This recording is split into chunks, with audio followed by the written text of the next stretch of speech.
To Pete Monaghan's first solo show with us at the Doorway Gallery. So congratulations, Pete. You've done extremely well, and we're absolutely thrilled to host your show here. And we're delighted Pauline McLynn officially opening his solo show. So thank you. Thank you. To be honest with you, it's pushing an open door to ask me to come along to celebrate an extraordinary exhibition like this by a magnificent artist who, it seems to me, is painting the art that we want to live with in our houses. It not only vibrant and beautiful, but also subjects that spark joy, the everyday that we sometimes take for granted, but which Pete has taken to an art form. And surrounding you, obviously, in all shapes and sizes, are the various past places that he has literally passed over the last 2 years. Now, of course, when I say 2 years, that's how long it would take at least to prepare for such a wonderful exhibition. But of course, as Pete has rightly pointed out to me, that doesn't mean that he was entirely ready ahead of schedule. Because of course, when you say you have a solo show in 2 years' time, that's kind of a guideline, really. The deadline is when the gallery ring with 2 weeks to go and say, where is it? But he has been working away valiantly for the last 2 years preparing for this. And I think that knowing that as well just gives all of the work on the walls an extra frisson of excitement, because that is, of course, how Pete paints. It is with enormous vigour and energy and excitement. And I think that if you're lucky enough to have a Pete Monaghan on your wall, and I do encourage you all to try to make that your aspiration this evening, that is what you will be enjoying every day that you pass by your piece of Pete Monaghan work.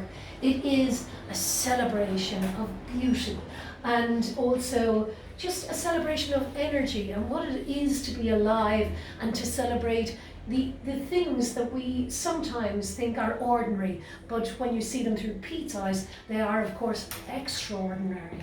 And I mean, seeing the work in the flesh as well, you know, you could spend hours just standing close and seeing the various textures and looking at the way he uses household, perhaps even disposable objects like corrugated cardboard. He incorporates them in a lovely little bit of recycling. Yes, let's save the planet. But also, of course, the detail that he puts into all of his work is extraordinary. As you stand by it and think, there are passages of, you know, of almost blanks.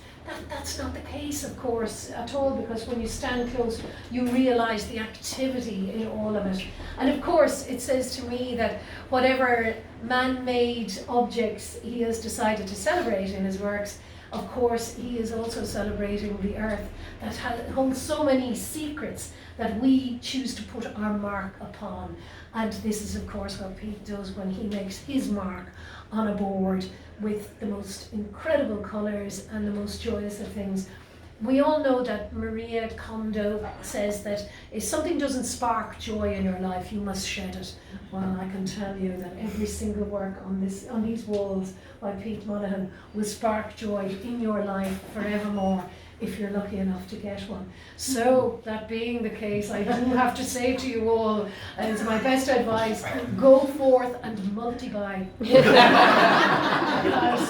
the only way to get this sort of beauty into your life. Well done, Pete. It is an extraordinary achievement and a really beautiful, genuinely beautiful exhibition. Well done.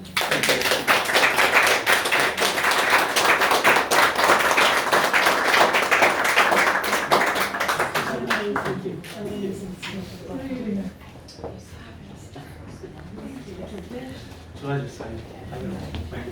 Sorry, of course. I can't follow that. I don't think I can follow any speech. I'm not a speaker. I don't think I'm a very good speaker. But it's my part. Since I get the opportunity, I just want to say a few thank yous. That's all. So first of all, I'd like to say thank you to Emma and Henry, who were quite instigative in getting Pauline to actually speak this evening, and thank you very much because it's a fantastic speech. And they've supported me over many years with lots of, not just buying paintings, but also with advice and encouragement, and sofa, coffee, hot meals, support the artist type of scheme. I'd like to, on that note, thank Paddy and Susan. I haven't seen them yet, but they're sort of following in your footsteps in that they're giving me a bed for tonight and hopefully coffee and food for the next 5 years. And then thanks to you all for coming, because you know, support and encouragement does wonders. Not just purchases, but actual encouragement is fantastic. Thanks to my family. Lorna's here, my daughter, this evening. The others can't be here. And massive thanks, obviously, to Deirdre and Denise, who work incredibly hard. We were talking about it today. You know, some artists whinge about the amount of commission that a gallery takes, but you know, it's obvious why they take it. It's because they work so incredibly hard. And if it was up to me, my paintings would be stacked at the back of the studio and no one would see them. So, thank you ever so much. Thank you.